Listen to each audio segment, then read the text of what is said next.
Bismillahirrahmanirrahim. Assalamualaikum warahmatullahi wabarakatuh. Nahmaduhu wa nusalli ala rasulihil karim, amma ba'd. Kaum muslimin, muslimat, para pemirsa yang dirahmati Allah subhanahu wa ta'ala, dalam surat Al-Fajr, ya, pada ayat ke-2-nya Allah sebutkan wal fajri walayalin ashar. Surat Al-Fajr ada pada juz 30, ya, kita hampir hafal semuanya. Wal fajri walayalin ashar, demi waktu fajar, demi waktu subuh, walayalin ashar, dan demi 10 pertama Zulhijjah. 10 pertama Zulhijjah dimuliakan oleh Allah. 10 akhir Ramadan saja tidak Allah sebutkan dalam Al-Quran, tetapi 10 pertama Dzulhijjah disebutkan oleh Allah dalam surat Al-Fajr pada ayat kedua. Kemudian lebih tegasnya disampaikan oleh baginda Nabi Shallallahu Alaihi Wasallam dalam hadis Sahih Bukhari pada nomor 926.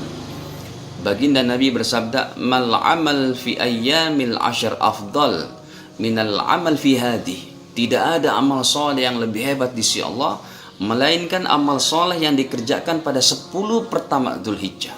Qalu, para sahabat bertanya, walal jihad ya Rasulullah, apakah amal soleh yang dikerjakan pada 10 pertama Dzulhijjah masih lebih hebat daripada berjihad, berperang, bahkan mengorbankan harta, mengorbankan daripada kebendaan? Qal, maka Nabi SAW bersabda, qal walal jihad fisabilillah, sekalipun dengan berperang di jalan Allah Subhanahu wa taala, maka amal soleh yang dikerjakan 10 pertama Dzulhijjah masih lebih hebat. Illa, kata Nabi, kecuali rajulun kharaja bi nafsi wa mali, seseorang yang dia berangkat jihadnya dengan dirinya, dengan hartanya, falam yarji' min dzalika bi syai', sampai dia mati syahid. Kalau ini nggak ada yang ngalahkan. Kalau si mujahidnya itu sampai mati syahid, terkorban, yang melayang nyawanya mati syahid, kalau ini tidak ada yang mengalahkan. Tapi kalau si mujahid, orang yang berperang di jalan Allah, karena membantu agama Allah, maka dia sampai pulang ke anak istrinya, ke kampung halamannya, amal soleh 10 pertama Dzulhijjah masih lebih hebat lagi. Para kaum muslimin muslimat yang dirahmati Allah Subhanahu wa taala, maka termasuk ini menjadi dalil yang akan kami bawakan selanjutnya pada hadis Imam Abu Daud. Hadis ini sahih nomor 2439 dalam Maktabah Syamilahnya, dari sebagian istri baginda Rasul Sallallahu Alaihi Wasallam yang diriwayatkan daripada Bunda Hunaidah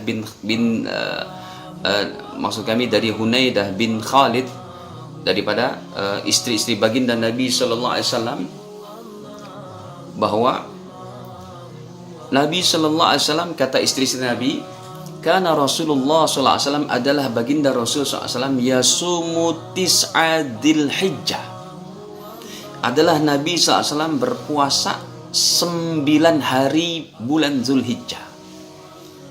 Jadi Rasulullah berpuasanya dari tanggal 1 Zulhijjah, 2, 3, 4 sampai 9. Kita sudah tahu, kita sudah paham kalau tanggal 10-nya tidak boleh kita untuk berpuasa, karena itu memang hari raya Idul Adha atau Idul Kurban, yang sepakat para ulama tidak boleh berpuasa pada Idul Kurban, Idul Fitri, dan 3 hari tasyrik 11, 12, 13 Zulhijjah. Jadi Rasulullah berpuasa dari tanggal 1 sampai tanggal 9. Ini juga menjadi dalil bahwa tanggal 8-nya adalah Rasul juga berpuasa, yang disebut dengan puasa tarwiyah. Jadi sumpamanya, karena ini hukumnya sunnah dari tanggal 1 sampai tanggal 9, Anda boleh pilih semampu Anda, sekuat Anda. Anda boleh berpuasa dari tanggal 1 sampai tanggal 9 berurutan sebagaimana dicontoh oleh Rasul. Anda boleh mengambil tanggal 1 atau tanggal 9-nya saja, karena tanggal 9-nya adalah yang sangat hebat pahalanya. Dalam hadis Sahih Muslim 2803, 2804, ya, Nabi SAW katakan bahwa berpuasa di tanggal 9 Dzulhijjah hari Arafah menghapus dosa 2 tahun, ya, yaitu yukaffir sana allati qabl wa sana allati ba'da, yaitu menghapus dosa yang terdahulu 1 tahun dan dosa yang akan datang 1 tahun. Ini keutamaan daripada tanggal 9 Dzulhijjah. Para pemirsa kaum muslimin muslimat yang dirahmati Allah, jadi untuk menyatakan bahwa tanggal 8 tidak ada dalilnya Nabi berpuasa, ini terlalu mudah untuk menyalahkan umat Islam.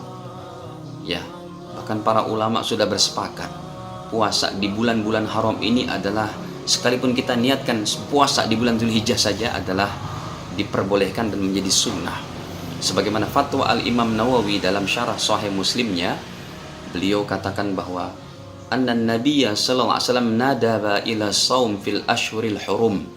Nabi menganjurkan untuk kita banyak puasa pada bulan haram yang 4 tadi, Zulqa'dah, Zulhijjah, Muharram dan Rajab. Dan ini juga menjadi dalil puasa Rajab. Ada orang yang gagal paham, katanya puasa Rajab nggak ada dalil. Ini dia kata Imam Nawawi, fatwa Imam Nawawi rahimahullah, ulama karismatik dari Damaskus yang meninggal yang hidup abad ke-6 ke-7 Hijriah. Ya, sahib Ta'lifat An-Nafi'ah, yang memiliki karya-karya tulis yang sangat hebat. Para pemirsa kaum muslimin muslimat yang dirahmati Allah, maka pembahasan kita pada kali ini khusus kepada pemahaman bahwa puasa tanggal 8 Zulhijjah yang disebut dengan Tarwiyah ini berdalilkan secara umum. Kata sebagian istri Nabi dalam hadis Imam Abu Daud 2439 bahwa Rasulullah SAW berpuasa pada tanggal 1 sampai 9, include masuk di dalamnya tanggal 8 Zulhijjah, hari Tarwiyah, karena hukumnya sunnah. Anda boleh puasa tanggal 1-nya, tanggal 3-nya, tanggal 9-nya. Anda boleh hanya puasa tanggal 9 saja. Anda boleh puasa tanggal 8 dan 9 saja. Anda juga boleh tidak puasa, tapi jangan sampai ya. Jangan sampai kita tidak berpuasa pada 10 pertama Dzulhijjah, paling minimal tanggal 9-nya tadi yang menjadi hari Arafah. Semoga Allah SWT berikan taufik kepada kita semua, dan tetaplah mengkaji ilmu agama yang sangat luas ini. Bacalah referensi daripada 4 madhab ulama salafus saleh kita dan para ulama-ulama yang berkompeten dalam masalah ini, sehingga kita tidak gagal faham untuk melihat dan memandang daripada amalan orang lain yang langsung bisa kita judge dan bisa kita vonis, kita klaim sebagai salah atau bid'ah. Nas'alullah al-afiyah. Kita minta kepada Allah SWT, semoga Allah Ta'ala berikan kebaikan kepada kita dan ditetapkan iman Islam kita sampai wafat kita. Al-afu minkum, baiknya dari Allah Ta'ala, kekurangan kami mohon maaf. Subhanakallahumma bihamdik, asyhadu alla ilaha illa anta, astaghfiruka wa atubu ilaik. Wassalamualaikum warahmatullahi wabarakatuh.